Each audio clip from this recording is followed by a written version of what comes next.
looking at Lavia, but what do you think is going to happen? Like Chelsea were looking at him as well, but Chelsea very much look like Caicedo is going to be their guy. There's a lot of news being sort of pushed out again. Fabrizio has retweeted his Caicedo update from the 15th of June saying Chelsea are working hard on it. So he just retweeted it. What do you make of that? Of Caicedo going to Chelsea? What'd you say? I can't hear you. I was going to run to the toilet for 1 sec. You keep talking, bro. Sorry. Yeah. Caicedo to Chelsea. Yeah, let me take over the show, man. Football Terrace brought to you by Lies. I think Caicedo is very good. I do think that the hype has maybe gotten a little too high. I think one thing that football fans are guilty of is that when a player kind of bursts onto the scene and gives you a season like Caicedo did last year, football fans become very narrow-minded and almost start believing that this is the only player on the market. This is the only midfielder that my club can buy. Look, there are players that, although they might not be performing at the way Caicedo just did this last season, can offer your team what Caicedo gave you. So I think people now are starting to talk about Caicedo like he's the next N'Golo Kante. Let's slow down a bit. However, you add that guy to a midfield alongside Enzo Fernandez, who I think personally was kind of playing a role last season that doesn't suit him the best, which is like basically the deepest midfielder tasked with defending and kind of being like the anchor. I think Enzo needs to play alongside a ball winner like Caicedo to truly get the best out of him and allow him to be like a deep line playmaker, because the guy's passing range and his ability to kind of break lines from deep is up there with the best, to be honest with you. So I think you add Caicedo next to a midfielder like Enzo Fernandez. That's, for me, one of the best midfield pairings in the Premier League. The question for me with Chelsea is the attack. And I've been saying this for the last 2 years when they were signing all those defenders last season. Where is the creativity in the final third? Where are the players that are going to be creating chances? And where are the players that are going to be putting the ball in the back of the net? You've signed Nkunku. You've signed Nico Jackson. Is that enough? Because you're losing Havertz, you're losing João Felix, you're losing Mason Mount. Are there enough goals in this team? That's my biggest question with Chelsea. Where's the creativity coming from? And are there enough reliable goal scorers in this team? Because I think you look from the back all the way to the midfield, Chelsea have something cooking there. I think it's the final third, and you're going to have to ask a lot from Mudryk this season. His output drastically has to improve.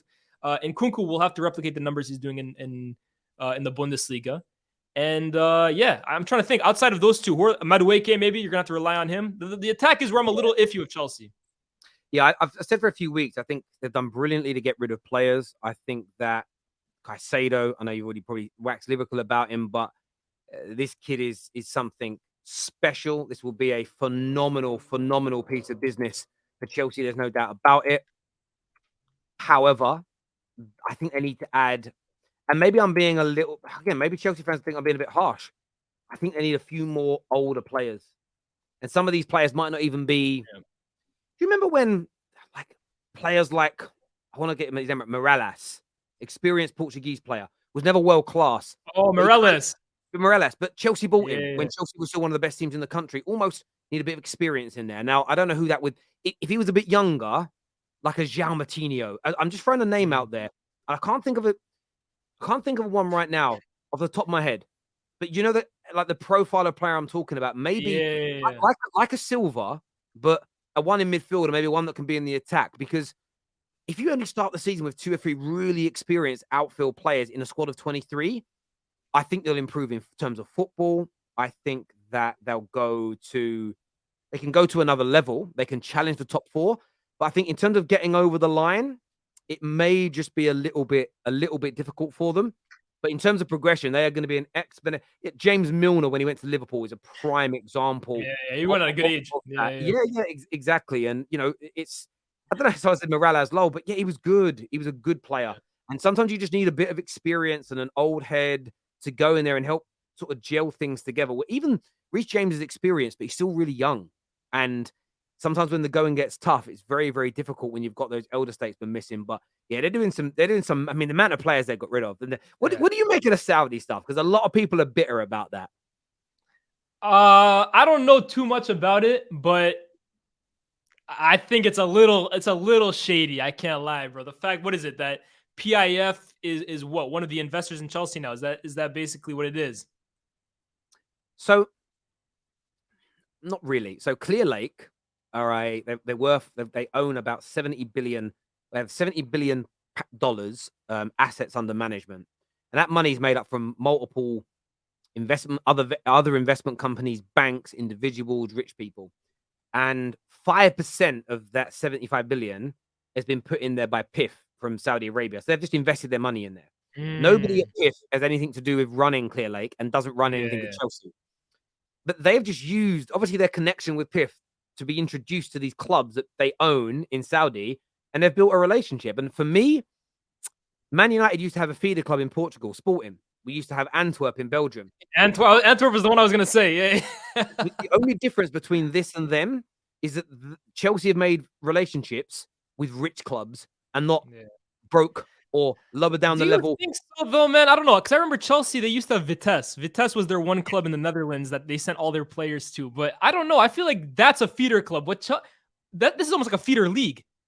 No, I understand that, but yeah, there is a difference in it. But I feel like this is just an accelerated version. And if, by the Yeah, way, Chelsea's old feeder club was a big German team or a big Italian team with money, that also would have been criticized and looked at as dodgy. But why can you do true. it with Sporting and Vitesse and Antwerp, but not with a Saudi team? I personally don't have an issue with it. I just wish Man United had done that relationship and we could get rid of our players we don't want at lesser Nice. fees. But yeah, it's really interesting to see how it's going to progress for Chelsea. But yeah, they're definitely going to have a better year. They're definitely going to have a better season in my view. I mean, I think it's impossible not to, man. I mean, if they get worse than 12, then serious conversations need to be had about Chelsea, honestly. No, it's absolutely true. We've got a super chat here. It's back to Liverpool. Actually, it says, as a Liverpool fan, I still think we need to sell Fabinho and get I think you mean Paulinho from Yeah. Everton, who I think Bajcetic can learn from, and in 3 years, Bajcetic can be Liverpool's main CDM. But of course, I'm happy with Lavia.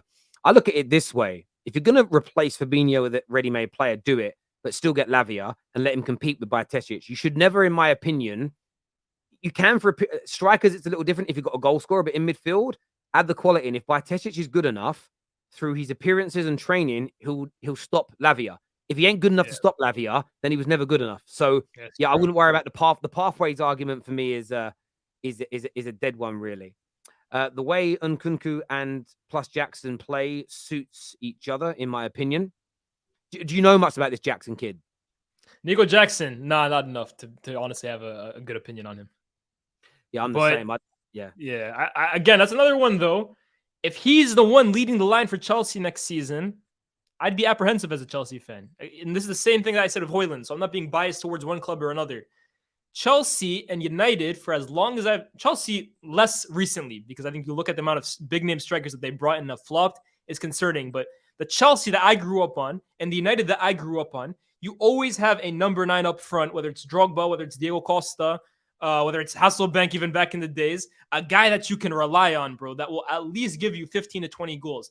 Asking a guy from Villarreal who has only really broken onto the scene in the last 12 to 18 months to replicate those kinds of numbers and lead the line for Chelsea is a huge ask, man, honestly. And if it works out, if he's able to do that, great. But I remember guys like Batshuayi, who also came in from Marseille and was expected to kind of replicate what Drogba did when he came from Marseille. It didn't work out that way, man. So we'll see what happens with Nico Jackson. Yeah, I feel like he had a good end to the season. He's got a lot of goals. If he was scoring Haaland numbers or Mbappe numbers, then and you've got a really good established team already like City, and you put him in, it works. And if you throw Haaland if you'd have thrown Haaland into that, but Haaland would have probably converted a lot of Chelsea's chances this year, and they would have had a better season. There's no doubt. But sometimes when you put a young player into a dysfunctional team that's got problems in the boardroom, in the training ground, that can impact you as well. Sometimes I think when you're young and you're a good goal scorer, you need to go into a team and system that's already well oiled. Rooney, when he joined Man United, as an example, it wasn't like he went into a team that had been rubbish for 15 years and it was like, right, you're a kid, you've got to deliver the titles. Gary Neville always spoke about how when the class of 92 came through, it was the Schmeichels, Pallisters, Bruce, Cantonars, McClares, Coles, the elder Exactly. statesmen. They were the ones that were expected to win the games and the league. The kids were meant to be there to supplement it. I think when you buy, I know there's exceptions to the rule in Mbappe, Cristiano Ronaldo when he was younger, and Haaland now, and Rooney was an exception to the rule, maybe. But most of the time, when you buy 22 years of age and younger, they shouldn't be the they're generally not the final piece of the jigsaw. Of course, Generally, unless they're a super talent. Honestly, yeah, absolutely, man. Unless they are a talent of the likes, like you said, Mbappe, Haaland, I would throw Rooney in there because we knew Rooney at that point was a super talent at that age. Unless they're of that caliber, and you can really tell at that point, expecting them to come in and be the focal point for a team, expecting to challenge and make the top 4 and play in the Champions League, it's a risk. It is an absolute risk. I wish Nico Jackson nothing but the best. But as a Chelsea, if I were a Chelsea fan, I would be apprehensive. And if I'm a United fan signing Højlund to lead the line for United at this age, I'm apprehensive. mate, I could not agree with you more.